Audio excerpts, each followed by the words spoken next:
आज की क्लास में आप सभी का स्वागत है। आज हमारे अध्ययन का विषय है मुद्रा का अवमूल्यन। मुद्रा अवमूल्यन का तात्पर्य किसी देश द्वारा अपनी मुद्रा के बाहरी मूल्य को कम कर देने से है, जिससे उस देश की मुद्रा सस्ती हो जाती है। मुद्रा अवमूल्यन की विभिन्न अर्थशास्त्रियों ने निम्न प्रकार से परिभाषाएं दी हैं। प्रोफेसर पॉल एजिंग के अनुसार मुद्रा अवमूल्यन का तात्पर्य मुद्राओं की अधिकृत समताओं में कमी करने से है। प्रोफेसर इविट के अनुसार जब किन्हीं कारणों से दूसरे देश की मुद्रा की तुलना में एक देश की मुद्रा की विनिमय दर घटाकर उसके विनिमय मूल्य को सस्ता कर दिया जाता है, तो इस प्रक्रिया को अवमूल्यन कहते हैं। डॉक्टर गांगुली के अनुसार अवमूल्यन का अभिप्राय देश की मुद्रा के बाह्य मूल्य में कमी कर देना है। इस प्रकार इन परिभाषाओं से स्पष्ट है कि अवमूल्यन में कोई देश अपनी मुद्रा के बाहरी मूल्य को जानबूझकर कम करता है। यह कुछ निश्चित उद्देश्यों के लिए किया जाता है, जैसे निर्यात में वृद्धि व आयात में कमी करना। अवमूल्यन का आंतरिक मूल्य स्तर पर कोई प्रभाव नहीं पड़ता है। मुद्रा अवमूल्यन करने से दूसरे देश के लिए यह मुद्रा सस्ती हो जाती है। परिणाम स्वरूप उन देशों को वस्तुएं सस्ती मिलने लगती है। इससे निर्यात बढ़ते हैं। अवमूल्यन का प्रभाव सदैव धनात्मक ही नहीं होता है, अर्थात कभी कभी यह ऋणात्मक भी हो सकता है। यह स्वदेशी वस्तुओं की विदेशों में मांग की लोच पर निर्भर करता है। यदि अवमूल्यन के बाद भी वस्तु की विदेशी मांग नहीं बढ़ पाती या अवमूल्यन की तुलना में कम बढ़ती है, तो देश को हानि होगी। इसके विपरीत यदि मांग लोचदार है, तो अवमूल्यन से विदेशी मांग में अधिक वृद्धि होगी एवं निर्यात अधिक बढ़ेंगे। इससे देश को लाभ होगा। अब हम पढ़ेंगे अवमूल्यन की सफलता की शर्तें।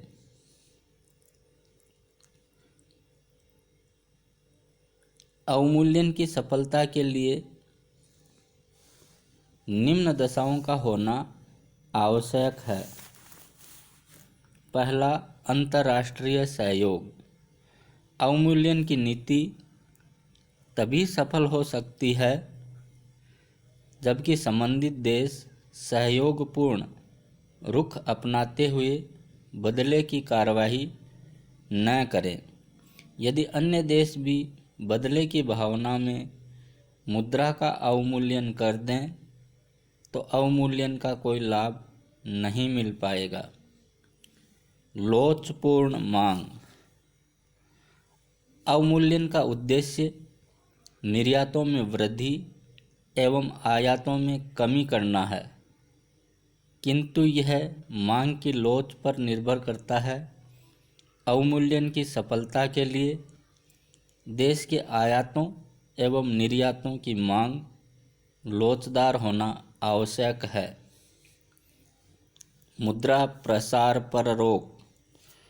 अवमूल्यन की सफलता के लिए ये आवश्यक है कि अवमूल्यन के कारण देश में वस्तुओं की उत्पादन लागत एवं कीमत नहीं बढ़नी चाहिए।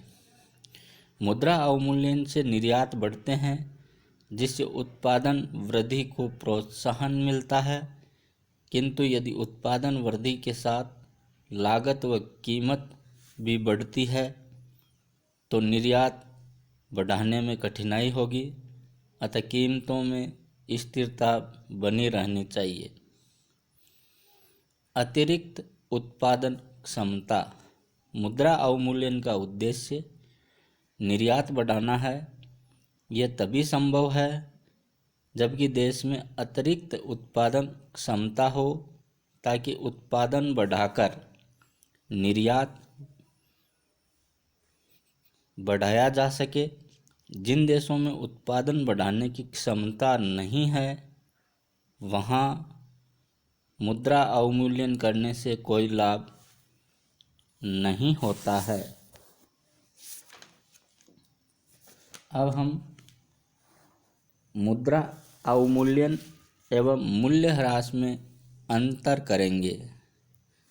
मुद्रा अवमूल्यन में देश की मुद्रा की विदेशी विनिमय क्रय करने की शक्ति कम हो जाती है, जबकि मूल्यह्रास में मुद्रा की देश के अंदर वस्तुएं एवं सेवाएं खरीदने की शक्ति कम हो जाती है। दूसरा, मुद्रा मूल्यह्रास देश की आंतरिक परिस्थितियों का परिणाम है, जबकि अवमूल्यन जानबूझकर किसी निश्चित उद्देश्य से किया जाता है। अगला, मुद्रा मूल्यह्रास में मुद्रा के मूल्य में सामान्य रूप से कमी आ जाती है, जबकि मुद्रा अवमूल्यन किसी विशेष देश की मुद्रा के संबंध में किया जाता है।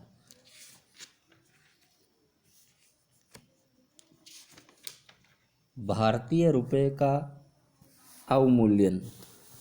अब हम पढ़ेंगे भारत में मुद्रा का अवमूल्यन कब कब किया गया। भारतीय रुपये का 4 बार अवमूल्यन किया जा चुका है।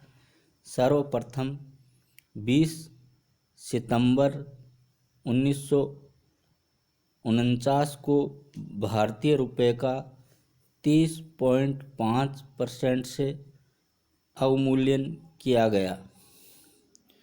भारतीय रुपये का दूसरी बार 6 जून 1966 को 36.5% से अवमूल्यन किया गया।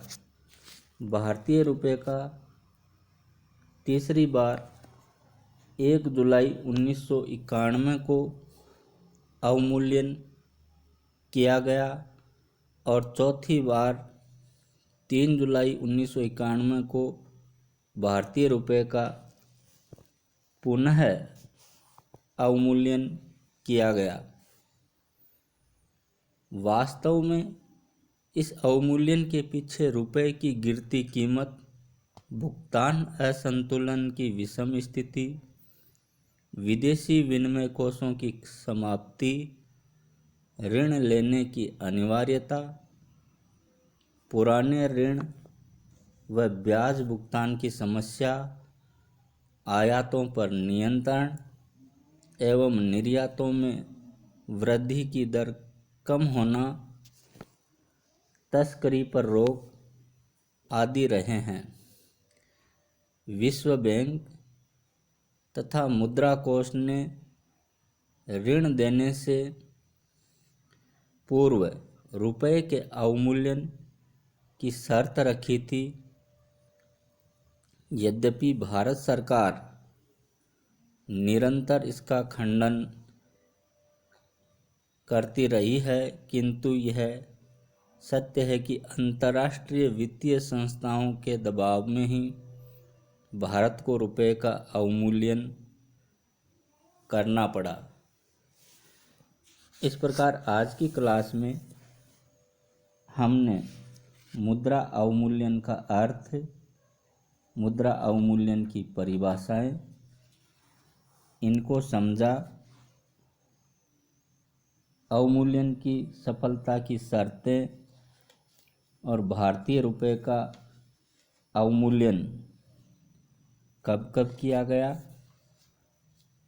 एवं मुद्रा अवमूल्यन एवं मूल्यह्रास में अंतर, इसके बारे में समझा।